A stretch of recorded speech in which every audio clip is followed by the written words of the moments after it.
Hello, friends. We are interested in the geography of our views, so please like and write in the comments from which city are you watching us, and were there loud stories of betrayal in your city? Share your stories with us. Maybe the next betrayal story will be from your city, and we start. John Oarsman grew up in a provincial town in Montana. There, the days passed slowly. People walked along the old pavements, dilapidated from the endless winter weather, and from early morning until late evening they discussed other people's lives.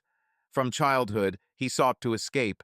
First he dreamed of the splendor of New York, then of the ocean expanses of California. But fate decreed otherwise. At 22, John received a small grant to study photography and moved to Chicago. The city is harsh, noisy, humid, but it was there that he felt that he had finally escaped from the jaws of dull predestination. He spent 4 years in Chicago, traveling almost throughout the Midwest in pursuit of rare footage. He photographed abandoned factories, majestic skyscrapers, human dramas, and street musicians whom he met in the evenings near subway stations. In the same 4 years, he met Cassandra. She came to his photo exhibition, organized in a small loft on the outskirts of the city. John was just beginning to gain popularity. His unconventional angles and ability to catch special details from the chaos of the street attracted critics, and Cassandra, a fragile girl with a shock of brown hair, was attracted to the photographer himself. She approached him after the presentation, when the audience was already leaving, with questions. Why is there so much emptiness in the pictures? Are you afraid to fill the frame with people? Her voice sounded both timid and defiant at the same time, as if she knew that he was immersed in some kind of fear of his own. John did not immediately answer that he was simply looking through the lens for something that he himself could not explain in words. He felt a kindred spirit in her, although at first glance it seemed that they were two different worlds. She was an art student, painted abstract canvases, and was looking for her own path in this crazy world. A spark ignited between them, and soon she was standing next to him backstage, embarrassedly looking through his recent photographs from the production of high-speed trains. 2 years later, they got married. The modest ceremony took place surrounded by a close circle of friends. Cassandra was an incredibly happy bride, and John felt that he had finally found someone he could trust completely. Love and creativity were intertwined, and every new day seemed like a chance to discover something new in each other. He watched with delight as her brush created canvases, and she was proud of the way his camera captured the nuances of any landscape. Over time, their life settled down. They rented a spacious apartment in a modern area, where from the panoramic windows they could see the gray Chicago River and endless rows of buildings. John continued to travel around the country with contracts, worked with major magazines, and sometimes took on private orders, weddings, portrait photo shoots, advertising shoots for designers. Money flowed to him smoothly, which allowed him to live without special needs. But most importantly, he saw the future as bright. It seemed that everything was going as it should. However, a crack appeared in the relationship. John didn't immediately understand what exactly went wrong. Cassandra began to complain of loneliness. She said that he was too absorbed in his photographic projects, that he was separating himself from her behind the lens. At first, he thought that this was temporary, that everything would be settled if they went to the coast together on vacation or started a joint art project. He invited her to go to San Francisco for a week, wanted to arrange a series of filming there, and at the same time work on her portfolio. But Cassandra refused. "I have no inspiration to travel. I'm fine here too," she answered, continuing to mix paints on her palette. And John wondered, maybe she is offended by his frequent absence. Thus passed almost a year of discord, minor quarrels and reconciliations, which became increasingly colder and more formal. Then the moment came when he received another contract, this time an important one, with expected growth in his career. He had to shoot a series of photographs for an architectural magazine built around the new skyscrapers of Arizona. John left for 3 weeks, although he felt that Cassandra did not like it. But he didn't want to miss such a chance, and in the depths of his soul, he hoped that when he returned, everything would be restored, because they promised a lot of money for the project, and she always complained that they did not have enough funds for a more spacious workshop. It never occurred to him then that while he was dragging his camera along the hot streets of Phoenix, photographing glass towers and the urban landscape, the real collapse of their marriage would occur at home. Cassandra kept in touch less and less, sometimes answering with short voice messages. "Everything is fine, just immersed in work. Yes, I bought new paints, inspiration has returned." John believed these words, although he felt a certain false aftertaste in her voice. But fate had its own plans. After 2 weeks of filming, John suddenly had a window of one day. The customers agreed on his materials ahead of schedule, and he jumped at the opportunity to return earlier, dreaming of surprising his beloved. He bought the next plane ticket and was already in Chicago in the evening. I also wanted to call from the airport, but I thought that the effect of surprise might be brighter, and at the same time it would check whether everything was really so good. When he entered the entrance, his heart ached. His throat was dry, and his hands were wet with sweat. Quickly running up to the fourth floor, he stood in front of the door, listened, and heard a muffled laugh. He knew Cassandra's laughter in many different shades, but this one sounded different, as if she was opening up to someone her most intimate corner, the one that John mistakenly believed was only shared by them. He entered silently, like a photographer out hunting for a rare shot. No one paid any attention to the noise of the door. In the corridor, he saw men's shoes, unfamiliar and expensive, standing next to Cassandra's women's sandals. Any other reaction might have been hysterical, but John remained icy calm. Closing the front door behind him, he heard muffled moans coming from the bedroom. He opened his camera bag, pulled out the camera, checked the settings, and quietly walked to the slightly open door. In the twilight, the silhouettes of two bodies merged. The man lay on his back. Cassandra leaned over him, her face blazing with passion. They both looked as if they were in the midst of a madness in which John certainly could not be. But he was here, and this absurdity hit his consciousness harder than any blow. However, he showed no indignation, no fear, no rage. Instead, he pressed a button and took several pictures. The flash didn't work he had planned for everything. The frames came out contrasting, but clear in the soft light of the bedside lamp. No one in the bedroom even noticed his presence. The passion for what was happening completely absorbed the couple. Carefully setting the camera to silent, John clicked the shutter 2 more times. He didn't need this for blackmail, no. Rather, as tangible proof that all this is not a dream, not his invention. It was a reality that he witnessed and photographed like another urban landscape, unemotionally, to leave the facts on film. Then he stepped back, put the camera in the case, and walked towards the door, trying not to touch the walls. He didn't need to look at them for another second. Pressing the elevator button, he looked at his own reflection in the polished doors. There was no rage in the eyes, only a frightening emptiness. Maybe at that moment, for the first time in his life, he truly understood what it meant to be deceived by the person closest to him. Going out into the street, he staggered slightly from a sharp gust of wind. Taking a deep breath, John looked up at the glowing windows of his house. It seemed that a cheap melodrama was still unfolding there, where the main character no longer had a place in the frame. He got into the car and turned on the radio, trying to drive away the obsession. But even the music seemed too loud and inappropriate to him. Turning off the radio, he started the engine and drove away, leaving behind everything that was dear to him. He only stopped at a hotel a few blocks from their home. Having taken a room for the night, he sat on the edge of the bed and took out his camera.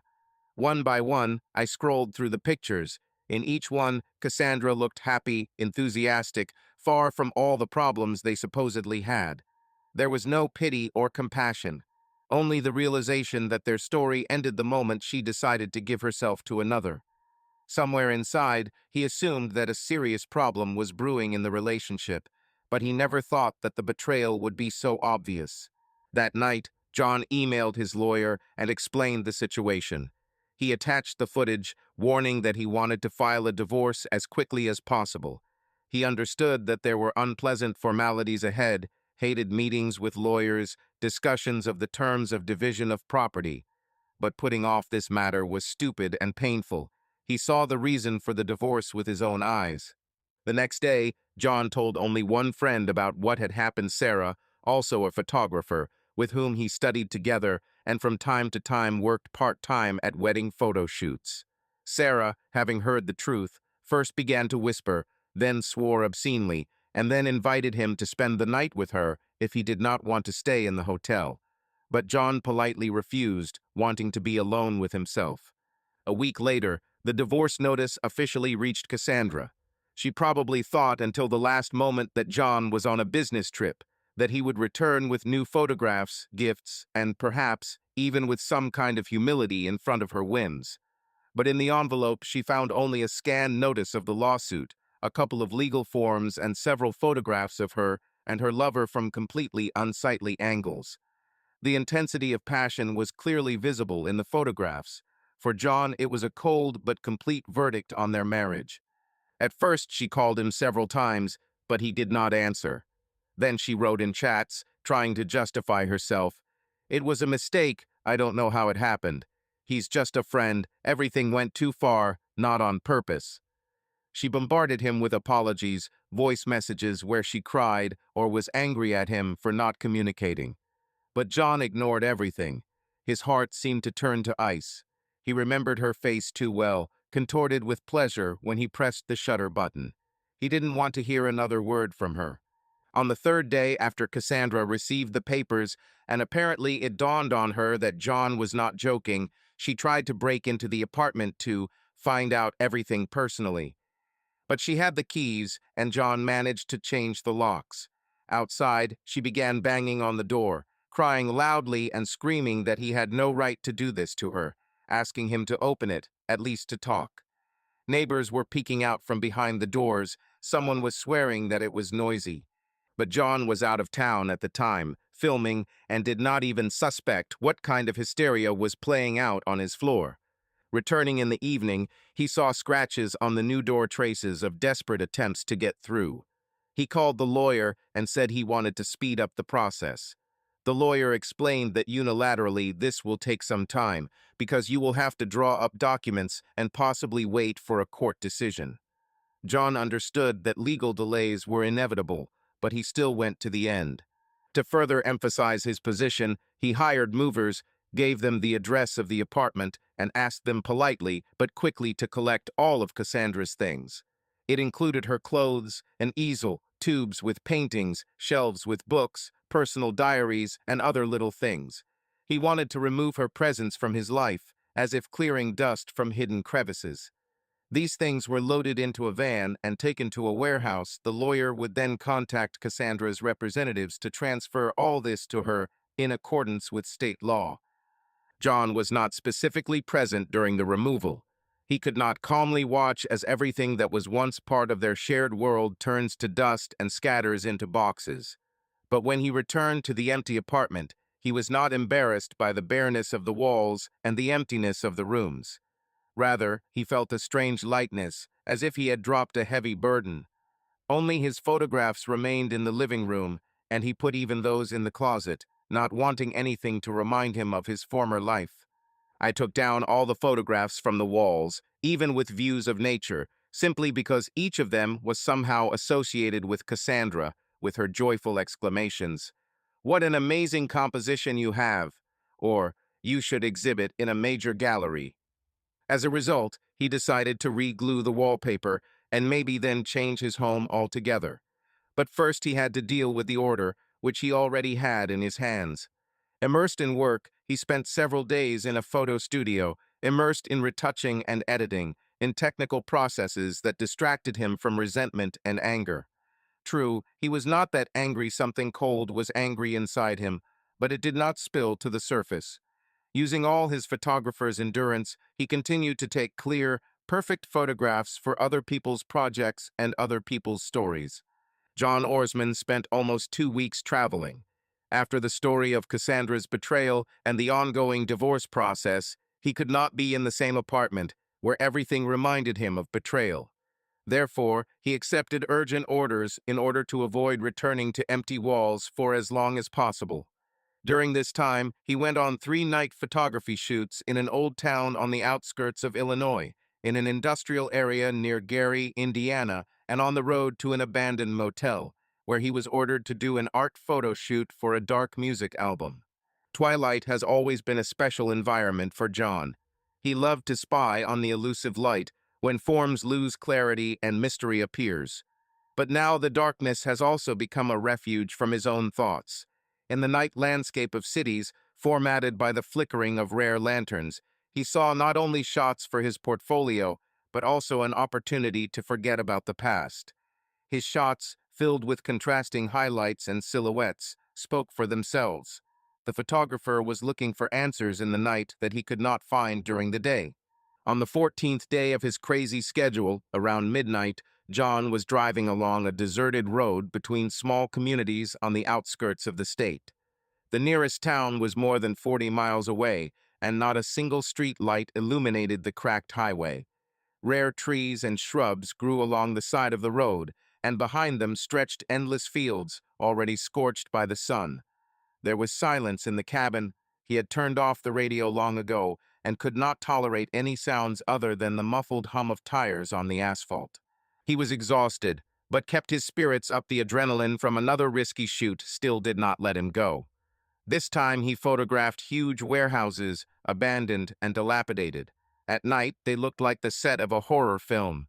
The customers had the idea to play up the atmosphere of oblivion in the shots. John himself was immersed in the fog of his thoughts, while the camera was guided by professional instincts. The shoot was a success, and he planned to return to the motel for a few hours to rest before heading toward Chicago. But it was here, on an empty road, that John's coordinate system suddenly shifted once again. Having dozed off for literally a split second, he shuddered when the beams of headlights snatched a human figure from the darkness. He sharply pressed the brake, the car swerved to the side, and the tires squealed on the asphalt. The car stopped some 2 meters from the man, who seemed to materialize from the void. "Crap," John hissed, clutching the steering wheel. My heart was beating wildly. In the side mirror, he saw that no one was driving behind him. The road was empty. Then he opened the door slightly, leaving the headlights and emergency lights on. In the light of 2 bright rays, a fragile girl appeared in front of him, looking to be in her early 20s, emaciated, with disheveled dark brown hair and a frightened look. She had ripped jeans and a thin t-shirt, which she tried unsuccessfully to hold close to her body, shivering from the cool of the night. With her left hand, she clutched her right forearm, apparently wounded. Fresh dark spots glistened, similar to blood. "Lord, are you okay?" he called out to the girl, going out onto the road. She recoiled as if he was no less a threat to her than the road itself. "Don't come closer." Her voice sounded quiet, but there was fear in it. "I beg you. Don't call the cops." John sighed, taking a step forward, trying to look as calm as possible. "I'm not going to scare you, okay? Just want to make sure you're okay." In response, the girl only looked at him with eyes full of animal alertness, like an animal caught in a trap. In the headlights, he saw that she had an abrasion on her cheek, and there were dirty stains on her knees, as if she had run across a field or fallen to the ground. She began and stopped. "Sorry for going out on the road. I didn't know where to hide." "Why are you here, alone, in the middle of the night?" John turned his gaze to her wounded hand. "Do you need help? You're bleeding." She played more, pressing her elbow to herself. "I just need." She swallowed, as if she was afraid to admit something. "I need to get out of here." "Damn, I don't have money for a taxi. I don't have a phone." She looked back to where she had apparently come from, and John noticed how fear and despair flashed in her gaze. "Let's do this," he suggested cautiously. "I'll take you to the nearest town. There is a 24-hour gas station there. Maybe we can buy some medicine and bandage our hands. And no police if you don't want it." He himself did not know why he made concessions so easily. Perhaps his inner voice was telling her that she might be involved in something dangerous, and that leaving her on the road was not the best option. His feelings were dulled after his own blow of fate, but elementary human care was not erased without a trace. The girl hesitated, looking from his face to the car. Then, as if having decided, she nodded. "Okay, just Don't try anything strange. Believe me, I have no such plans. John stepped back and motioned for her to enter the salon. She staggered past him and, cowering, sat down in the front seat.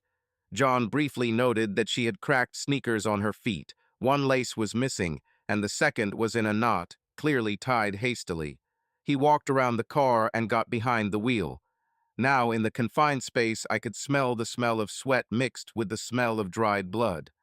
The sound of the door closing sounded especially loud, like the sound of a bell in the silence of the night. "What is your name?" he asked quietly, pressing on the gas. "Sophie," she answered with a pause, as if contemplating whether to tell the truth. "And you?" "John. John Orsman."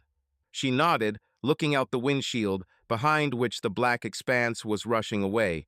Her hands were shaking, and John noticed that her eyes kept flicking to the side mirror, as if she was waiting for someone or something to chase them. Are we far from the gas station?" she asked, barely audibly.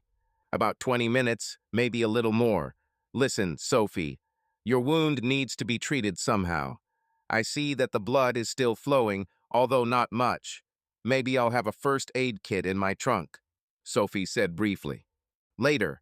Let's go further away first." She fell silent, listening intently to the night rustles. The car flew onto a straight stretch of road, and at that moment the phone in John's pocket vibrated. He looked at the screen out of the corner of his eye. It was Sarah, an old friend who had once supported him after his breakup with Cassandra. John knew that Sarah liked to work on photographs at night, so calling at odd hours didn't bother her. But now he didn't want to explain the situation, so he dropped the call. "Everything is fine?" Sophie asked, noticing his gesture. "Yes, nothing," he responded, trying to return his attention to the road. Questions swarmed in his head. Who is she? Who were you running from? Why is he so afraid of the police? Her appearance suggested possible violence, or that she was the victim of something illegal. Or did she herself participate in something criminal? Perhaps John had long ago learned to see details. Sloppy clothes and signs of beatings could indicate anything from a failed escape from home to an attack on the street. But in any case, Sophie looked not like a deceiver, but like a person who had reached the extreme point of despair. The gravel creaked under the wheels. Sophie clutched her right hand to herself, hissing in pain. "Damn, it hurts. I should have a bottle of water and some bandages in my backpack." "Just be patient, I'll stop for a minute." He parked in a hushed tone at the edge of the forest belt, where old spruce trees stood like a wall on both sides. Cutting out an even strip of light with his headlights, John turned on the emergency lights and reached into the back seat, taking out a backpack with photographic supplies. Usually, there was also a small set of medicines that he used on trips. While he rummaged through the bag, Sophie tried not to move, biting her lip. John felt for a pack of sterile wipes and a bottle of antiseptic. "Sorry, I'm not a doctor, but I understand basic treatment." "Thank you," was all she managed to squeeze out. He got out of the car again, walked around it, and opened the passenger door wider, giving himself better lighting. Under the light of the interior lamp and headlights, he carefully lifted the sleeve of her t-shirt. There was a cut on her forearm, uneven and not too deep, more like she had been hit with some sharp object. The napkins instantly turned bloody. "We need to rinse," he said, opening the bottle. "Be patient." "Ah," she jerked sharply when the cold water touched the open wound. "Hush." John carefully touched the abrasion, trying to understand if there was something stuck there. It seemed, no, just a nasty, jagged cut. "Now I'll pour some antiseptic." The liquid hissed, and Sophie moaned in pain again. "Sorry," he repeated, "but this is necessary, otherwise inflammation will begin." She gritted her teeth, endured the treatment, and when he touched her fingers, wrapping them in a clean bandage, she quietly sobbed. Tears flowed down her cheeks, leaving light trails on her dusky skin. "Quiet, everything is better." John tried to speak softly. "I understand you're scared, but you're safe now." He helped her back to her normal position in the seat, carefully slammed the door, and walked around the car to get behind the wheel again. Pressing the gas pedal, he smoothly brought the car onto the highway. Now he began to drive a little slower, every now and then glancing in the mirrors, trying to check whether someone was on his tail. You said there is a gas station nearby. Can I buy something there? Sophie asked timidly. I'm sure that the gas station shop will be open. Let's buy a disinfectant, maybe a Band-Aid or a painkiller. Otherwise, I only have a basic set. And let's get something to eat. It looks like you haven't eaten for a long time. Yes, Sophie looked down at her shaking hands. To be honest, I don't remember the last time I had a normal dinner. John was silent, concentrating on the road. He felt that a piece of someone else's terrible story had been revealed. Somewhere in his mind, a memory surfaced of how he himself once ran away from home, although this happened many years ago. No, not in such a dramatic context. He just ran away from a small provincial town in Montana, unable to withstand the pressure of his father. But still, it was different. Sophie, by the looks of it, was running from mortal danger. The road from that night's gas station to Chicago took several hours, but it passed for them like one continuous piece of time, not divided into stops and questions. John drove the car with concentration, only occasionally glancing at how Sophie was dozing, her head resting on the headrest. There was sadness mixed with exhaustion on her face. He did not dare turn on the radio, so as not to disturb her sleep and not to break the uneasy truce with the sounds of the night. When the orange streak of dawn finally illuminated the outlines of the outskirts, John felt sharply tired. The long days without proper sleep and the experiences of the last months took their toll. But his consciousness stubbornly kept him from falling into slumber. Next to him was a strange, vulnerable woman whom for some reason he trusted. Have you arrived? Sophie asked, lips moving barely noticeable as he slowed down on the familiar street. Her voice sounded hoarse, as if she had not spoken a word for many hours. Almost, he answered quietly. This is the outskirts of Chicago. We are now approaching my house. He did not specify that this apartment was still officially listed in his name, although it was soon to go under the hammer. That all of Cassandra's things have long been taken away. It seemed to him that the very fact of returning to a house where everything reminded him of the breakup was already quite a difficult ordeal. But bringing Sophie to some hotel in the middle of a city that is unfamiliar and dangerous to her is also not an option. And paying for a few days in a motel for two, given his budget and uncertainty, was problematic. Thank you for agreeing, Sophie began, but stopped short, finishing to herself. Maybe she wanted to say, thank you for not leaving me, or thank you for not calling the police. You're welcome, John answered briefly, parking near a low building with dusty windows. We both need to come to our senses. Consider this a temporary shelter. It was morning outside, but the street was still asleep. Last year's leaves had accumulated in the front garden in front of the house, and the trash can sat lonely and orphaned at the entrance. John turned off the engine, stretched, and felt the muscles in his neck and back become stiff. Sophie held her right hand, bandaged in the same way he was able to do it at the gas station. Hurts, he clarified, noticing how she frowned slightly.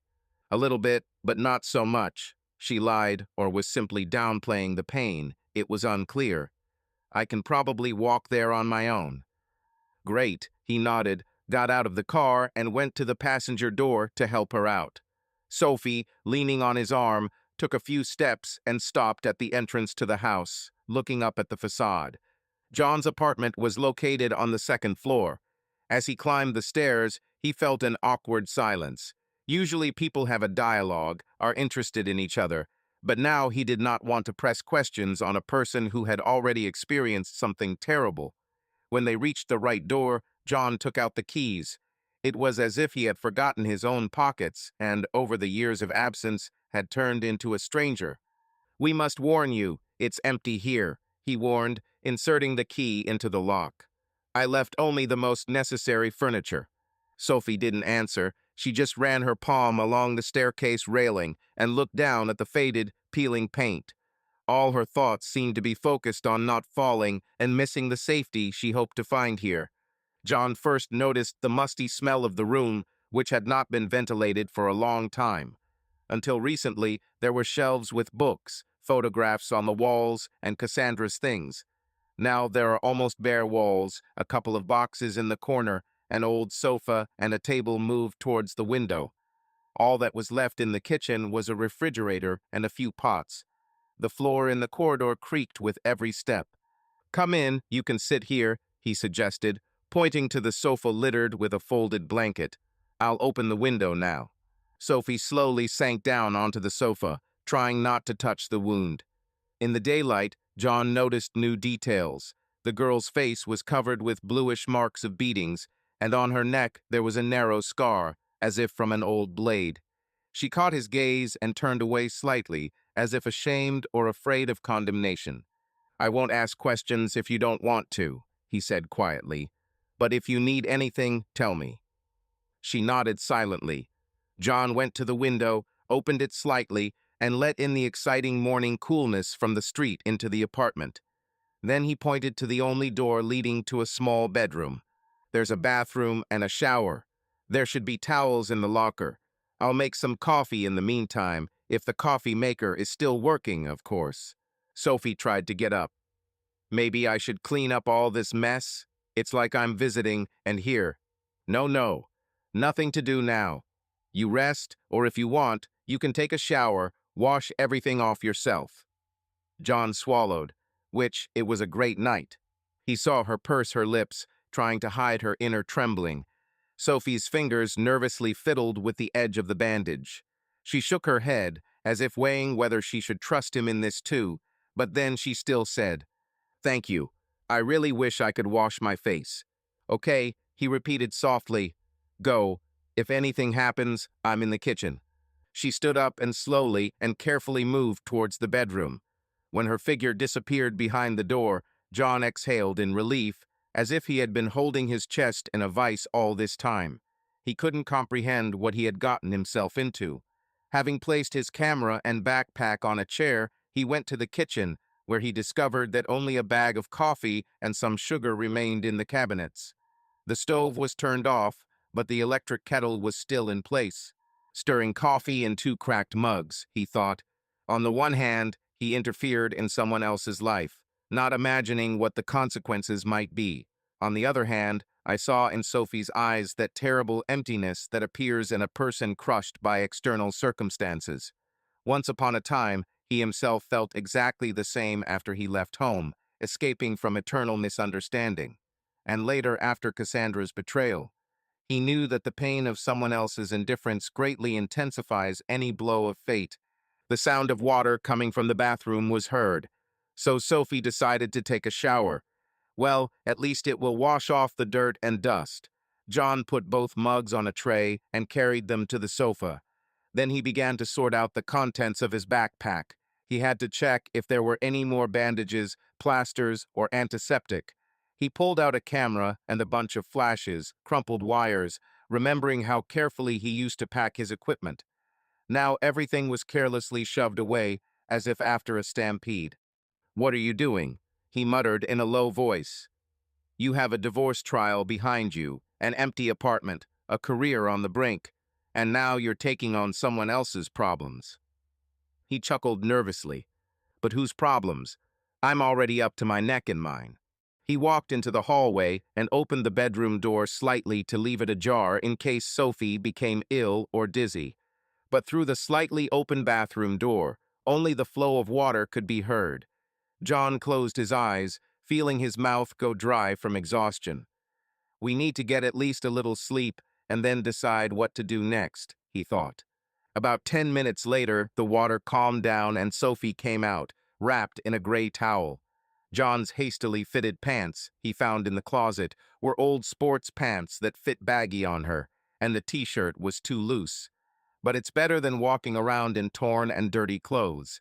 Her hair was darkened from moisture, and her eyes were pale from insomnia and constant anxiety. "I'm sorry I had to," she began, a little embarrassed, pointing at the men's clothes. "I just can't wear this." She nodded at her old t-shirt, haphazardly washed in the bathroom, now hanging on the edge of the door. "It's okay, wear what you have," John answered. "I'll bring something else. I'll look in the boxes." Sophie sank down onto the sofa, took the mug with trembling hands, and sipped the coffee. "It's a bit bitter," she said, but still took a few small sips. "Thank you." There was a short pause between them. The room was quiet, only the noise of rare cars outside the window could be heard from afar. "Do you feel safe?" he finally asked, sitting down on the old chair opposite her. Sophie blinked as if trying to figure out how to respond. "Probably. Yes. Either way, it's better than staying there on the highway." John felt something tighten inside him. He wanted to know more, but he knew now was not the time to ask questions. He looked at her hands. Abrasions, bruises, and the new bandage on her right forearm got wet when she took a shower. "We need to bandage it again," he said, standing up. "I still had some bandages left there. Now we'll treat it so it doesn't fester. Okay?" Sophie nodded, looking down again. Apparently, she's not used to someone caring so much, even if she doesn't ask unnecessary questions. John brought a first aid kit, pulled out a clean bandage, napkins, and antiseptic. He sat down next to her on the sofa and gently asked her to expose the wounded part. A stripe of redness remained on Sophie's skin.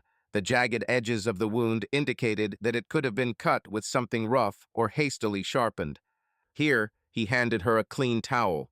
"Cover yourself if it's awkward." "I'm fine," she said, barely audible, but she still pressed the towel to her chest. He quickly treated the wound, trying not to look too closely at the hematomas scattered throughout her body, so as not to embarrass her and not spoil his nerves with terrible guesses. But I still noticed purple spots on my shoulder and a fresh abrasion on my knee. His hands were shaking because two desires were fighting inside, to ask Sophie about everything and at the same time not to scare her away. After tightening the new bandage, he said, "Try not to wet your hand for a while. Better yet, we'll go to the doctor tomorrow. At least to some small clinic. They will bandage it without any questions if you pay. Then, you can tell me if you have something to tell." She nodded quietly. Her eyes suddenly filled with tears, but she blinked, carefully holding them back. "Sorry, everything was mixed up in my head." John put the first aid kit aside and cleared his throat. "I understand, and I myself am going through a difficult period right now. Let's at least try to rest. You can take this room," he pointed to the bedroom door. "I'll settle down in the living room for now. Or if you don't want to be alone." "No," Sophie interrupted. "Thank you, I'm better alone. At least 2 hours. I need to come to my senses." John smiled faintly. "Fine. Here full board. Over there," he waved his hand towards the kitchen, "there is water and some food. There is some food in the refrigerator, but nothing fresh. I'll have to buy it. See for yourself if you're hungry. And I'll lie here. If anything, call me." Ko-Fi put down her mug and wiped the remnants of coffee from her lips. Then she slowly got up from the couch, looked at John with her eyes, as if she wanted to say something, but changed her mind. She slipped past him into the bedroom and closed the door, but did not lock it. There was the sound of a body falling on the bed. John breathed a sigh of relief and leaned back in his chair. The feeling that he lived several human lives in one night, from the fear of running over a person on the road to accepting him in his own home. And now this man is a complete mystery, but at the same time obviously suffering at the hands of someone. Trying not to make any noise, he spread a blanket on the sofa, pushed the empty boxes away, and stretched out on top of the uncomfortable pillow. My eyes were blinded from fatigue, but my consciousness did not subside. He recalled the moments of Cassandra's betrayal, the shot he took on that fateful evening, the bare walls of the apartment, which he had once longed for so much in order to forget everything. And now a new chapter, completely incomprehensible. Why did I even decide to help her? He asked himself vaguely, as if unable to find a clear answer other than dull intuition and his own humanity. A few minutes later, as if passed out, he fell into a short, anxious sleep. In it, flashes flashed before my mind's eye. An endless empty highway, bright headlights, blood on the road surface, and eyes full of horror. Then everything was replaced by black and white photographs, as if he was watching footage of his past, where Cassandra, laughing, runs out of the bedroom, and then suddenly disappears, giving way to a meaningless landscape of broken glass. John woke up in a fright when the sunlight was already slipping through the slightly open windows. Judging by the warm rays, it was about noon. He sat up, driving away the delusion of sleep, and looked around. Sophie was not visible. I listened. It was quiet in the bedroom. Maybe she's still sleeping. Still, she had her own wounds and her own unbearable fatigue. Deciding to pour some water, he walked into the kitchen, where he found Sophie sitting on a stool, looking out the window, clutching his old dialer phone, which was lying in the pantry, to her chest. Hearing his steps, she turned and moved slightly away from the window sill. "Sorry for rummaging through things. I needed to call." She swallowed. "I didn't, if anything. I'm afraid I might be tracked." John shrugged gently. "Nothing. You can take it if you need it. It's not on contract, just an old SIM card, and my number is probably no longer active there. But if your pursuers are as serious as you said, maybe it really wouldn't hurt to be careful." Sophie was silent for a long time, staring at the street where dust was settling on a parked car. Then she spoke in a trembling whisper. "John, I can't explain everything to you, but please don't kick me out. At least a couple of days. I need to catch my breath a little, and then I'll leave." Herself. He felt an unpleasant pang in his chest of the memory of how Cassandra had also begged for something in recent days, although to no avail. But this is a completely different situation. Sophie, it seems, is not lying about her fears and pain. "I'm not going to kick you out. Stay as long as necessary, but I need to know if there is a threat. I don't want to end up in a shootout in the middle of an apartment, you know?" She glanced at him. "If everything goes according to plan, there won't be any firefight. I will just disappear when the time comes." "I understand," he answered quietly. "For now, let's try to find clothes that you can wear, and I'll go to the store." Products don't buy themselves. Sophie shrugged, and a shadow of gratitude crossed her face. "Okay," she said quietly. "Thank you. Again." "Come on," John coughed. "I'm tired of hearing this thank you. Let's figure it out. I love dealing with chaos. I'm a photographer. If there is no order in the frame, I create it." She tried to smile, but it turned out rather painful. Then she lowered her gaze to the floor again, automatically checking the bandage on her arm. And at that moment John realized she might really have nothing but herself and these bruises acquired in the nightmare from which she fled. He has no right to ask too many questions, but he also cannot remain indifferent after all. He once also found himself in a situation where no one listened, no one believed, and the people closest to him betrayed. John's apartment gradually ceased to be such an empty space. Chaotically scattered sheets of paper appeared on the kitchen table, an old laptop, a constant mug of coffee, and bandages for dressing. Sophie still lived here, as if stuck to this place for a time that neither of them could determine. Several days have passed since he picked her up on the road. During this time, the tension subsided a little, but a vague anxiety remained. Sophie hardly went outside, and John kept postponing offers to show her a clinic or buy her new clothes. They both understood that any excessive activity could attract unnecessary attention. One morning, while Sophie was taking a shower and John was tidying up his photographic equipment, out of habit, he began to tidy up the bedroom. It was necessary to find more blankets for Sophie and some kind of box in which to put her few things. He tinkered in the closet, in the gutted chest drawers, looking for something she could use instead of a suitcase. Eventually, I came across her backpack, hidden under a pile of old t-shirts. She apparently hid it on purpose. John tried not to be too curious, but he saw the edge of something green sticking out. It was money. He carefully pulled out his backpack and realized that there was a thick stack of bills lying there, not candy wrappers, but real dollars pressed with an elastic band.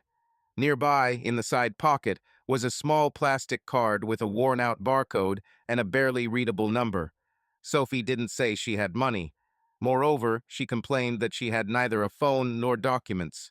At the same time, John saw that the card was not a bank card. It was a worn-out social number issued by the Federal Service, similar to the one that teenagers or immigrant workers receive. "Does she have a fake personality?" he muttered quietly, trying to hide his surprise. But at the same moment, the sound of a tap closing came from the bathroom. John quickly returned the find. He didn't want Sophie to think that he was rummaging through her things. A feeling of anxiety rose up in my throat. It turns out that his guest is not so helpless. Question: why did she hide this money, and where did she get them from? When Sophie walked out into the living room, John tried to maintain his usual demeanor. She noticed that he was slightly tense and asked, "Everything is fine." "Yes," he lied, not very convincingly. "I just need to finish one project, and I wasted the whole day." Sophie nodded without asking any more questions. She herself was a woman of few words. She seemed accustomed to the fact that too much chatter could be costly. John saw a reddish mark on her forearm from the bandage. The wound had almost healed, but a small scar remained. Turning to her, he increasingly caught himself in a contradiction. He wanted to protect her, but it wouldn't hurt to figure out what he had gotten himself into. The next day, John called a detective he knew named Vic, someone he had once photographed for a crime magazine. It was a semi-official shoot, but after that they stayed on the short side. Vic now worked as a private detective and often helped friends for a modest fee. "Listen, I have a friend here. She seems to have problems with her documents," John reluctantly explained over the phone when Sophie went to the grocery store. "Old social security number, scratched and barely legible. Can you check who it belongs to?" "Maybe," Vic responded, clearly unhappy that he was being pulled out of business. "But I need numbers." John dictated the numbers to him from that plastic card, which he managed to copy onto a separate piece of paper while Sophie was away. His voice trembled. He realized that he was not acting very honestly, secretly delving into her past. But how else can he find out if he is getting involved in a dark scam? "I'll see what's there," Vic concluded. "But if problems come up, don't be offended." "I won't," John muttered. That evening, he tried to start a casual conversation with Sophie, asking if she had any plans for the near future and how she was going to restore the documents. She bit her lip at the question and shrugged vaguely. "I have nothing to restore. I didn't live by my papers for a long time, you know. Now I'm trying to return to normal life, but..." "But what?" John gently nudged her, trying to keep his voice non-judgmental. Sophie turned away and stared out the window. "It's just that many things cannot be left in the past so easily, and money doesn't solve all problems." John tensed at the word money, but decided not to give himself away. He saw that she was withdrawn, as if she had a fragile barrier that could easily be broken, but it was better not to break it now. "Okay," he agreed. "If you need help, tell me. After all, you're still in my apartment." She nodded, grateful but reserved. Then she added, "Perhaps I'll leave soon. I don't want to get you into trouble." But John just shrugged. "Let's wait and see." Everything inside him was seething with contradictions. Sympathy and compassion are one thing, and another thing is an obvious lie, which she betrays by silent evasion. At the same time, he himself lied to her, hiding the fact that he had given her number to a detective he knew. The answer from Vic came quickly the very next day. That evening, John was looking through his mail and found a letter marked confidential. The file contained several pages of text, apparently collected from databases. He skimmed the first lines and felt cold. Number owner, Sophia, last name erased from the document. Age, 22 years old. Occupation, not specified. A criminal case was opened. Blackmail, sexual exploitation. Location, Cook County. The case was closed due to disappearance of evidence. John's heart began to beat faster. He went into detail. The case was initiated more than a year ago. Sophie was seen as an accomplice. But the charge was dropped not because of an acquittal, but because key evidence went missing under unclear circumstances. Closing the case did not mean innocence. The prosecutor's office simply could not continue without evidence. Further indirect references followed.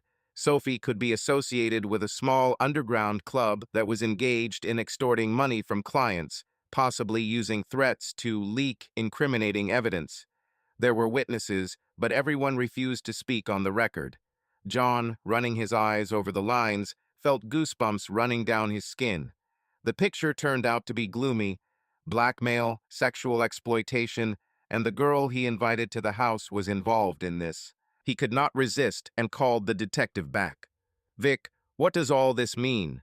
John breathed, trying to speak as quietly as possible so that Sophie in the next room would not hear. "Was she a pimp or a victim?" "Sorry, bro, I'm not a moral expert. The documents say one thing: she was in the company of those who put clients in a vulnerable position. The girls themselves were exploited, but who can figure out who is the main villain and who is a pawn? But since the case was closed." "Listen, they closed it for a formal reason. There is no evidence. Maybe someone crushed everything. Maybe they paid. Go figure it out.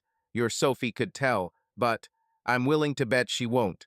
So see for yourself what kind of darkness you are getting into."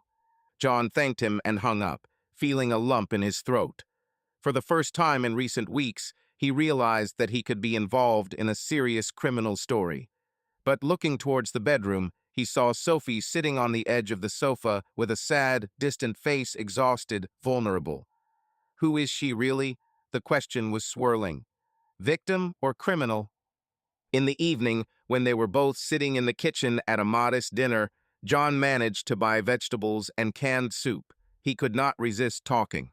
"Sophie, we need to talk," he said, trying not to look her straight in the eyes. She tensed, putting the spoon down on the table.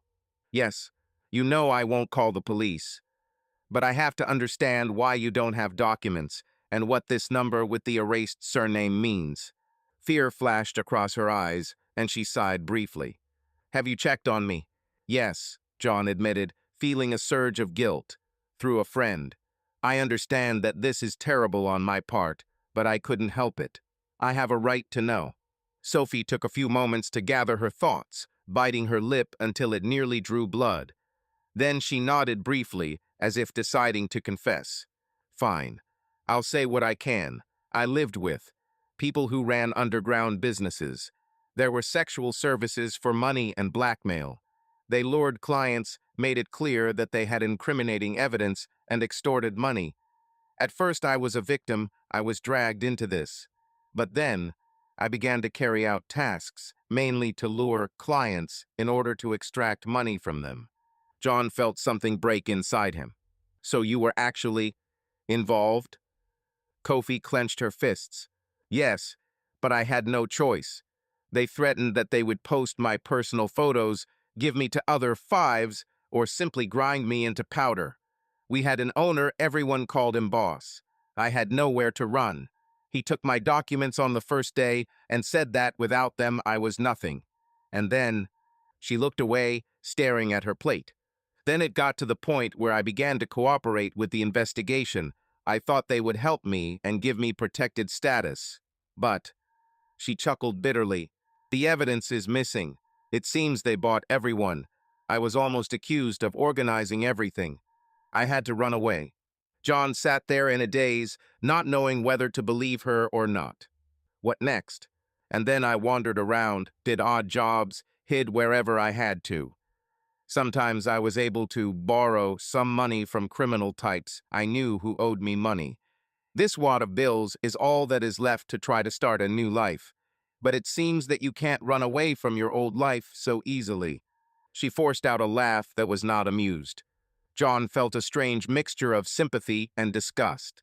On the one hand, Sophie became a hostage to the situation. On the other hand, she clearly committed actions that cannot be called innocent. He remembered his own pain from Cassandra's betrayal, how tragic it can be when a loved one deceives. Here, perhaps, Sophie was not close to him, but she had already taken some place in his soul. "So what now?" he asked finally. "Do you want to stay here until everything calms down?" She closed her eyes for a moment. "I don't have a clear plan. Maybe move to another state, change your name, find a job where they don't ask for documents. But apparently, I'll always be looking over my shoulder." John took a breath, running through his thoughts. It's a shame that everything turned out to be so confusing. He was afraid that someone from her past would come to this door, demanding money or blackmailing him.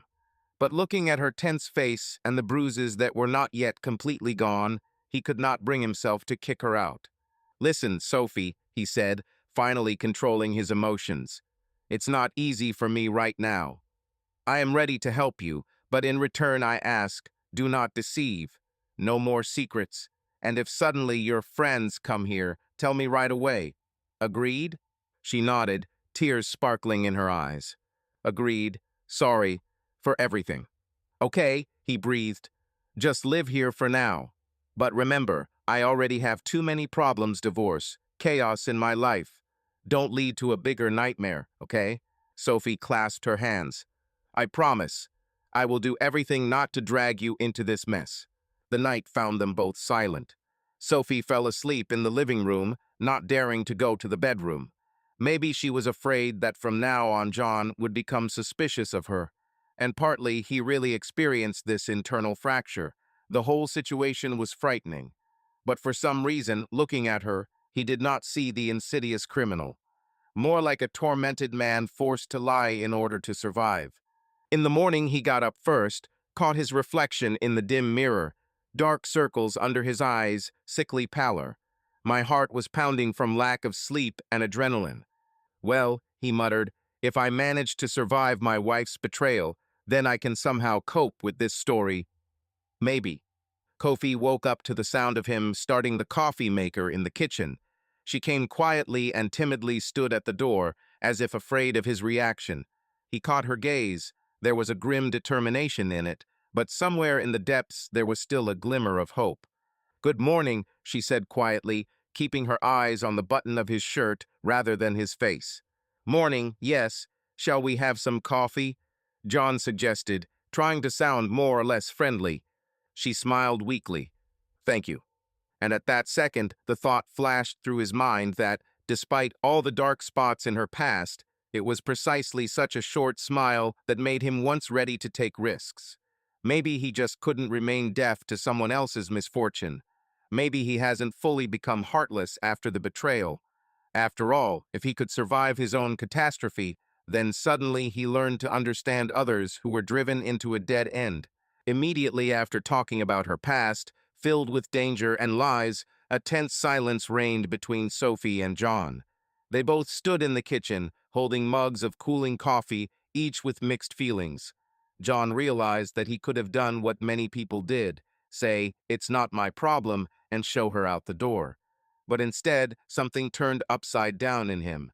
Perhaps the whole point is that he himself once needed a helping hand, and in response he faced a wall of indifference. He took a sip of the barely warm coffee and quietly put the mug on the table. "Sophie," he said, stuttering slightly, "if you want to remain human and start life anew, you will have to take steps towards the world. I cannot guarantee that the consequences of your past will not overtake us, or that you will easily get everything you want. But I'm ready to help. Of course, if—" He suddenly stopped, as if he was afraid that it would sound intrusive, "if you really need it." She looked at him with wide, haunted eyes. It seemed that these words were what she had been waiting for, but she did not dare to ask or dream about it seriously. "I'm sorry, she began, as if embarrassed to show gratitude. "I don't know how to repay you. But you can't even imagine what these words mean. When you are left alone against the whole world, even the smallest thing is perceived as salvation." He noticed that she was blinking rapidly, holding back tears. And suddenly he realized that he saw in her eyes an ironic reflection of his own pain, the one that he himself experienced after the betrayal. The moment lasted only a few seconds, but there was complete silent understanding in them. "Stop it," he said quietly. "No need to be thankful. I chose it myself." Kofi fell silent and grabbed the mug tighter with both hands, as if trying to keep warm. In the morning, John began to draw up a small plan on how to help her restore the documents.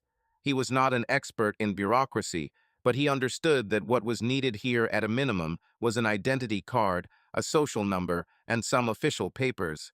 Of course, the situation was complicated by the fact that Sophie is on the run due to her past stories. but he decided to at least start small to consult with a public service located in one of the neighborhoods of Chicago, where they sometimes provided assistance to those who found themselves in difficult living conditions. There are volunteers there, trainee lawyers, he explained to her as they chewed sandwiches together by the window. Maybe they can tell you how to fill out the forms correctly to get your data back into the system, without scandal and police checks, if you're lucky. What if they hit me through the base? Sophie whispered.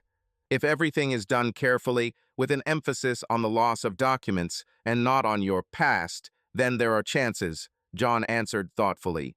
I can't promise 100%, but at least this is a real path, and not vegetating under false names. He saw Sophie staring into her cup, either contemplating his plan or again afraid of the consequences. But in the end, she nodded, and determination appeared in her gaze. Okay, let's try it. The public service office turned out to be small. A few chairs, a shabby reception desk, and a modest sign on the wall. The volunteer, a middle-aged woman with gray locks, listened to Sophie's story, carefully edited to avoid any criminal details, then clicked her computer mouse and calmly produced a stack of forms.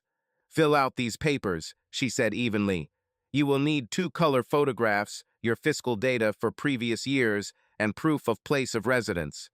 Well, any documents, even expired ones that you have. Sophie clasped her hands in confusion. I have nothing. It all disappeared along with my bag when I left the city. The woman just shrugged, showing that such cases are not uncommon. Then we'll have to describe the situation officially as a loss. There are a minimum of documents, so you will need to confirm your identity in the words of 2 witnesses or present at least some old cards. Do you have any friends who can vouch for you? John broke out in a cold sweat. He could act as a witness, but how to confirm it? The volunteer asked who he was related to Sophie. Instead, he said something like distant relative, fearing that another wording would complicate matters. The woman looked at him skeptically, then nodded. Okay, let's see what we can do. But if government agencies request additional verification, the process may be delayed. We understand, John replied, feeling Sophie's intense gaze on him. Just tell me how to move on. She silently took a stack of papers, secured them with a paper clip, and gave them. Here, fill in. Come back tomorrow or the day after tomorrow. We'll talk to the trainee lawyer. They left in a high but nervous mood. The first step had been taken. Now everything depended on how carefully the data would be checked. The next day, before going to the service again, John saw Sophie timidly looking at her reflection in the hallway mirror. She was still wearing John's old t-shirt and jeans, which fit her a little baggy. The bruises gradually disappeared. The wound on his arm was healing, but his face remained haggard. It suddenly occurred to him that outwardly she looked so torn to pieces that any employer who saw her would be afraid. You were going to try to earn extra money to start a new life, weren't you? He asked, handing her a sheet of recently found vacancies. Look, there are a couple of positions in boutiques and cafes. Do you think they'll take me? There was uncertainty in her voice. If you want to change, you have to at least try, John answered with conviction. But he looked at her reflection, hesitating.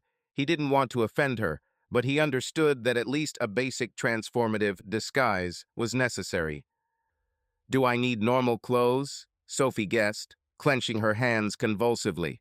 Yes, and perhaps a hairdresser. Makeup. You're a woman, you should be able to look the way you want and not hide in a bag, he smiled. I'm not an expert, but I know one place where a friend does free hair styling for those who are in difficult life situations. She does quite a charitable thing. Sophie looked away. John, I don't want you to spend money. I have some money, but he waved his hand.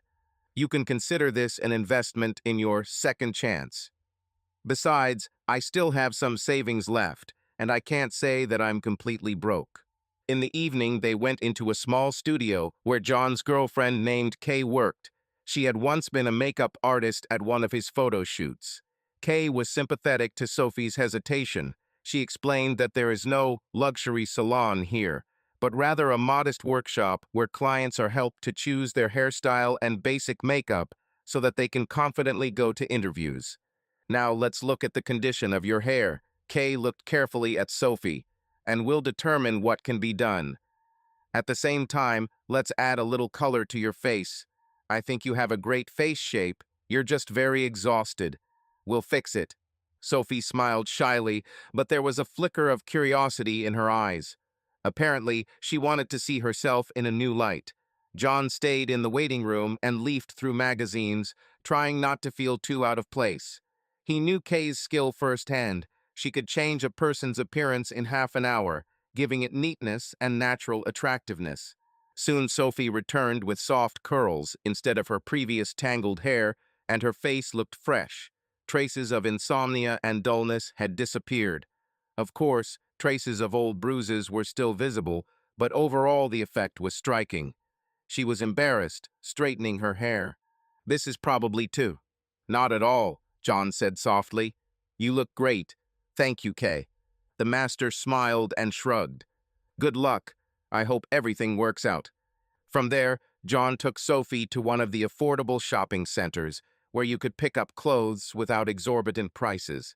He noticed that she was embarrassed when choosing, as if she did not consider herself worthy of wearing something better than an old hoodie. But gradually she relaxed, and as they walked through several departments, she managed to collect a basic wardrobe: a business-style shirt, a couple of sweaters, dress pants, and comfortable ballet flats. "I hope it's not too expensive," she asked over and over again. "Don't worry," John answered. "The main thing is that all this is suitable for the interview. Believe me, in an interview, the first impression is very important." "Thank you," she repeated quietly, probably dozens of times a day. Almost midnight, they returned to the apartment, packed with shopping and emotionally exhausted.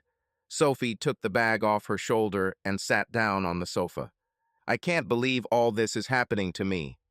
Just a week ago, I was walking along the road when," she paused, "like a tramp ready to hide under a bridge. And now I'm in new clothes and with a hairstyle as if I'm learning to live again." John didn't answer right away, remembering how torn he himself had been after Cassandra's betrayal. "I remembered how desperately I waited for someone to offer him a second chance, but no one responded." He grinned. "Let this be the beginning of your second chance." "But Sophie, you must remember, appearance is just a mask. The main thing is what's inside. If you want to tell me something, don't be afraid to say it. And if you're afraid to run away, let me know in advance." She just nodded, lowering her eyes. The very next day, Sophie actually went for her first interview at a small women's clothing boutique, where, according to one of John's acquaintances, a vacancy had just opened for a sales assistant. They drove up together, but Sophie entered alone. She was worried, fiddling with the new purse in her hands, as if she were protecting a small piece of her future confidence. When she came out half an hour later, it was impossible to determine from her face exactly how the interview went, but a faint light of hope burned in her eyes. "They said they liked my desire. They promised to call in the evening or tomorrow. Maybe they'll take you on for an internship." She smiled almost bewilderedly, as if she couldn't believe her luck. John put his hand on her shoulder and smiled back. "Do you see? The main thing was to take a step. Now let's wait for news." They headed to the car, and on the way Sophie crumpled the store business card that the manager had given her in her hands. Perhaps this was the first time in a long period when her life could turn towards something normal, and not towards the next night's escapes. John felt a slight trembling in her shoulders, but not from fear, but from inner excitement. Will it work? And inside himself, he knew that no matter what happened next, he would not regret giving her this chance. After all, once upon a time, no one helped him get out of the swamp of betrayal. Now he had a reason to do differently to help someone else. And this simple thought filled his soul with a strange warmth that he had not felt for so long. Sophie, previously confused and depressed by her own past, gradually came to her senses. Things were looking up for her. She received the first results of interviews, and although the work in the boutique was not yet permanent, the prospect seemed encouraging. John continued to help her with the documents. There was a faint but palpable spirit of change in the air, as if life had returned to the apartment after a long winter. However, the calm turned out to be deceptive. It was a clear, cool day. Sophie was washing cups after breakfast, and John was sitting at his laptop, cleaning up photos from a recent commercial shoot. Suddenly, the doorbell rang loud, insistent, as if the guest was not ready to endure another second. "Are you waiting for someone?" Sophie asked, wiping her hands. "No," John frowned. He stood up, straightened his shirt, looked through the peephole, and felt his heart clench unpleasantly. Stood behind the door Cassandra. The last time he saw her was a few months ago, when she was sobbing on the landing, trying to get a word of forgiveness from him. Then he refused to talk, changed the locks, and left her only printed divorce documents. And here it is again, as if the past is breaking through his new life. "Maybe we shouldn't open it," Sophie suggested, noticing how his facial features trembled. But John shook his head. "If you don't open it, she'll probably keep knocking until she ruins our entire day. It's better to figure it out right away." He rolled his shoulders, trying to relieve the tension, clicked the lock, and opened the door. "Hello, John," Cassandra said with a slight smile, which immediately seemed fake to him. "I thought you had already left the city, but I accidentally found out that you were still here." No remorse in his voice. Instead, she took a step forward, as if expecting him to let her into the apartment. But John didn't move. "Hello," he answered laconically, not in too much of a hurry to invite her inside. "What do you want? Can I come in?" At least for a minute, her gaze slid past him deeper into the apartment, as if she had already felt the presence of a stranger. "I need to talk." "Speak here," he snapped. But she still pushed the door and walked inside, as if she still had the right to do so. John followed, holding back his irritation. Cassandra looked around. Empty walls, minimal furniture. Not the apartment that she once moved into with the confidence that she would create her own cozy little world here. Now there is almost nothing left for her. "Wow, everything is so," she began, looking around the laconic interior, "unusual. You know, I really missed you. I realized that I had made a mistake. I wasn't myself. I didn't want to destroy what we had." John was silent, showing with all his appearance that her words did not make an impression on him. If before he could be confused, feel pain or weakness at the mere thought of her, now something in him became cold, impenetrable. Sophie came out of the kitchen, clutching a towel, and froze, feeling an intense gaze on her. Cassandra immediately changed her tone. Now a jealous mockery flashed in her eyes. "So that's who you have here. Another one, right? Or this time a house help." "Careful," John said coldly. "It's none of your business." "Oh, it's none of my business," Cassandra snorted. "Isn't this my apartment too? And in general, she looks like..." Then her gaze fell on Sophie's neat curls and discreet makeup, like a call girl, or maybe I guessed her profession. Sophie turned pale at these words. John noticed how she clenched her hands into fists, looking at the woman who had so unceremoniously entered and immediately began to insult her. "Do you know who I am?" Cassandra blurted out, raising her chin. "I am John's wife." "Ex-girlfriend," John corrected without any emotion. "The documents have already decided everything." "Don't you dare say that," she squealed sharply, her eyes flashing. "It's not over between us." She made a movement towards Sophie, as if she wanted to grab her hand or push her away. But Sophie retreated, and then John, in an instant, finding himself between them, firmly stood in the way. "Don't you dare touch her." Cassandra shot him a look of indignation. "What did you find in her?" Came out of her mouth with undisguised anger. "She apparently has a dark past." "Yes, I'll figure out those like that in a second. All of them." She waved her hand in disgust, pointing at Sophie as if she were an outcast. "Lost, they only know how to serve." "That's enough," John said quietly, but threateningly. His eyes sparkled with a cold gleam that Cassandra had never seen before. "I understand that it must be painful for you to know that I won't come back. But your insults are inappropriate here." He turned to Sophie and motioned for her to step aside. He didn't want her to become even more stressed because of Cassandra's taunts.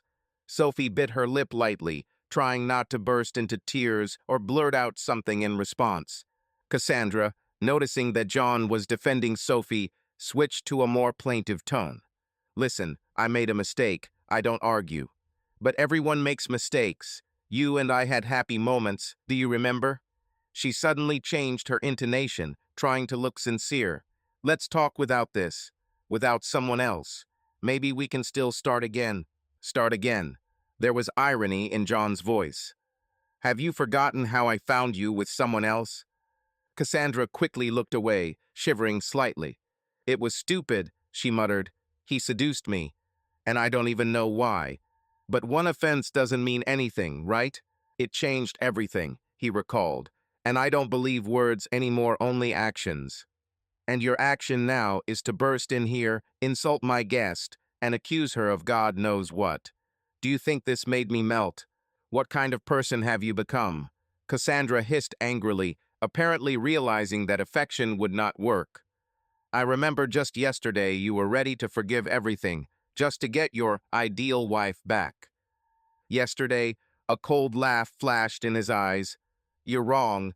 It was once upon a time, yes, but I have changed. Cassandra frowned, clearly not expecting such a rebuff. Her gaze darted between Sophie and John, and suddenly she turned directly to Sophie. Do you think he won't leave you the same way he once left me? She raised her eyebrows arrogantly. He will leave one fine day as soon as he finds out the details of your dirty deeds. Believe me, I know how to rummage through someone else's underwear. Your past will come up again. Sophie turned pale, ready to answer, but John interrupted her. You have no right to interfere in her life. As indeed in mine. Your time is up, Cassandra. We are not holding a trial here. Oh yes, of course, the protector of all those abandoned, she said sarcastically and crossed her arms over her chest. Then tell me, why do I still have the key to the apartment? With these words, Cassandra defiantly pulled out from her pocket the same set of keys that, apparently, she had kept until the locks were changed. She probably made a duplicate unnoticed, or one of her previous acquaintances helped her. You had no right to leave them, John said quietly and very harshly. Come here. He extended his hand, and Cassandra, hesitating a little, threw the keys on the floor, as if posing a challenge. The bundle clinked on the laminate. Well, take it, if only you have the courage. John bent down, picked up the keys, and twirled them in his fingers. Then he quickly went to the door, opened it wide, and turned to his ex-wife. Leave, and don't come again. You shouldn't have any keys. Do you think I'll stop there? Cassandra was seething. Yes, I can make your life unbearable if you just want to. I can call all your clients, I can infiltrate your business, and I can finally spread the dirt about this girl who is now with you. He just shook his head. You can try. Before, I would have been scared. Now I don't care about your threats. I know what I'm worth, and I know what your words are worth. She saw that in John's eyes there was no fear, no despair, no pain, nothing that could be played on. This was the new John Orsman, whom she did not know. Cassandra nervously shifted from foot to foot for a couple of moments, trying to find a weakness in his gaze. But I didn't see it. Then her face distorted into a grimace. Fine, I'll leave, but don't think that I will forgive your behavior. Do you know what they say? Love can still return. You better remember my feelings for you. She stopped short, realizing that the coldness addressed to her was only intensifying. Assume that they don't exist, John answered calmly. I've already paid for everything for your feelings. She raised her chin, trying to maintain at least the appearance of dignity, but inside, apparently, a cocktail of rage and resentment was raging. Turning, Cassandra walked past him into the corridor, looking at Sophie once again, this time with more open anger. Let's see how long your performance lasts, she said. People like you always have skeletons in their closet. With these words, she left, slamming the door loudly. John moved his hand, feeling the tension go away, and locked the door from the inside. Then he remained in place for several seconds, with the keys to the apartment in his hand and in a slight daze. Pictures flashed in his memory. Cassandra bursting in, a contemptuous look, insults. But the most important thing in this clash was his own calmness, without trembling in his voice, without the burning pain that he had experienced just recently. Sophie's quiet voice came from behind. "I." She bit her lip, not knowing what to say. "I'm sorry if I provoked something." He turned and shook his head. "Don't blame yourself. This is my past, my consequences." Cassandra was always capable of such a trick. Sophie slowly took a step towards him, still clutching the towel in her hand. "You," kicked her out so calmly. "I saw how you looked at her. There was no hatred, no love, nothing in your gaze. Are you sure you're okay?" John smiled bitterly, putting the bunch of keys in his pocket. "Apparently, I became a different person. Previously, the mere sight of her would have made me sick, but now everything is different. Yes, I'm fine. It seems that I have finally closed this chapter completely." He noticed that Sophie continued to stand slightly aloof, as if Cassandra's alarming words about her dirty past were ringing within her. John took a half step closer and gently touched her shoulder. Everything she said was her own anger and projection. "Don't take it personally. We are doing what we can to keep you moving forward, and none of her threats will stop you." Sophie's lips twitched slightly in response. "I just feel as if all this could happen again. What if she returns with new, more terrible methods?" "Let him try," he snapped. "But now I have neither fear nor the old feelings for her. I proved it." His voice sounded confident. There was no falsehood in it. Sophie sighed, dropping her shoulders, and closed her eyes, as if she was releasing the tension that had accumulated over these minutes. "Thank you," she finally said. "It probably cost you some internal effort." "Of course it was worth it," John admitted. "But I don't want to be weak anymore. This door is now closed forever." He looked at the door behind which his ex-wife had disappeared and clearly realized that he felt neither bitterness nor anger, but only even indifference. His past reminded him of itself, but could not break him. And in that tiny moment, while Sophie stood nearby, and the apartment was once again plunged into calm, he felt that a heavy stone had finally been lifted from his soul. There was a piercing silence in the room, broken only by sounds from the street. The sun still made its way through the curtains, illuminating the place where just a minute ago passions were boiling. Sophie carefully placed the towel on the sofa, as if she was tired of holding on to this piece of fabric that served as her protection during the collision. "We still have something to do," John reminded, trying to regain a calm tone. "You definitely need to submit these certificates to the service, and I'll finish processing the pictures.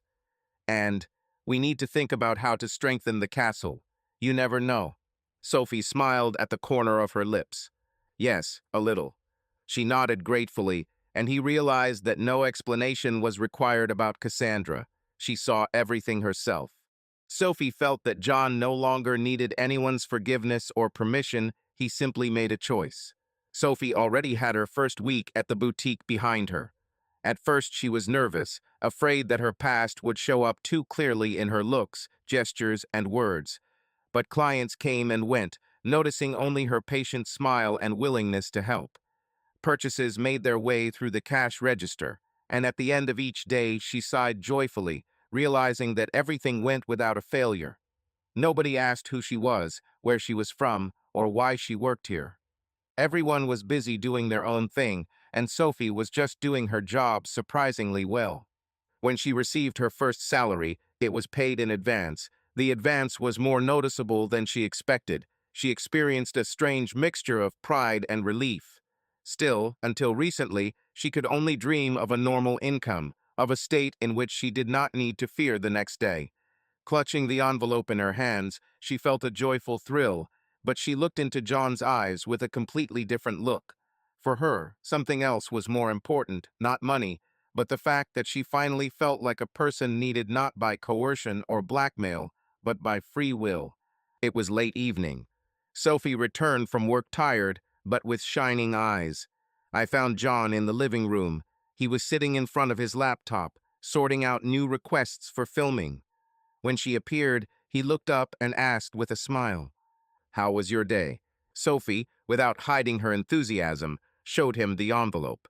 I got more today than I thought. They sold a lot of goods, and the manager was happy. He says I have a talent for communicating with clients. John smiled slightly ironically. But I told you that you have every chance of becoming an excellent salesman. You just need to believe in yourself.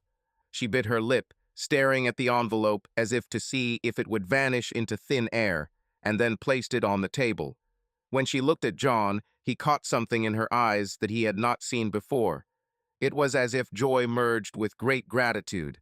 You know, she said quietly, coming closer, I've felt superfluous for so long.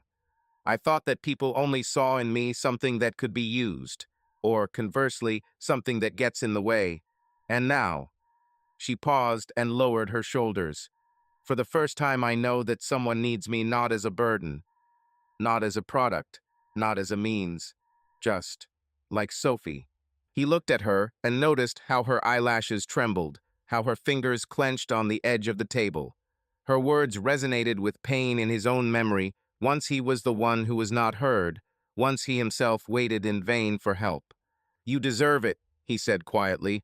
It's just that every person deserves it. Sophie suddenly came close to him and, before John had time to react, stood up on her toes and kissed him on the lips quietly, timidly, but decisively. This kiss felt gratitude, fear, desire. He froze for a split second, but did not move away. He responded to her kiss easily, carefully, as if checking whether she was not frightened by the very boldness of this step. She pulled away, breathing heavily, and tears of joy ran through her face. Sorry, I shouldn't have. Why? John touched her hair, placing his hand on the back of her head, as if protecting. If this is what you want, then everything is right. A momentary embarrassment flashed in her eyes. Until recently, she believed that men saw her only as an object. Now she herself decided who she should be with, how and when. After a short pause, Sophie spoke, almost in a whisper. You shouldn't have saved me. No one is obligated to pull a person with a questionable past out of the darkness. But you did it. You saw something more in me than others saw. And now I want to become a woman worthy of your help. Understand? She looked at him pleadingly, as if she was waiting for confirmation that she had the right to change, that she had the right to accept his feelings and not remain an eternal debtor. John chuckled weakly, brushing a strand of hair from her forehead. If you want, become. But not for me, first of all, for myself. I just gave you a chance, and you can choose the path yourself. And these simple words, spoken quietly, suddenly made Sophie wrap her arms around his neck and press herself against him. She seemed to absorb a feeling of warmth, not violence, not profit, but simple human closeness. A storm of contradictory feelings crowded into her soul, but among them a new understanding prevailed. She was not alone, she was not a thing that was tossed from hand to hand. There is a person nearby who sees something different in her, and this is priceless. Thank you, she said, speaking into his shoulder. I won't let you down. I don't doubt you, he answered, slightly ruffling her hair. Now rest. Looks like you'll have a long day at the boutique again tomorrow. Sophie laughs quietly, not dismissing. I have a long life ahead of me, she said, and thank you for being there. So they froze in an embrace in the middle of the room, which until recently had been filled with loneliness and emptiness. Now another feeling was born here, the feeling that together they could overcome anything that challenged them. Subscribe to our channel so that your love doesn't cheat on you, and go ahead and listen to the next story, because this story is nothing compared to the next one. If you're under 18, don't even think click to the next one.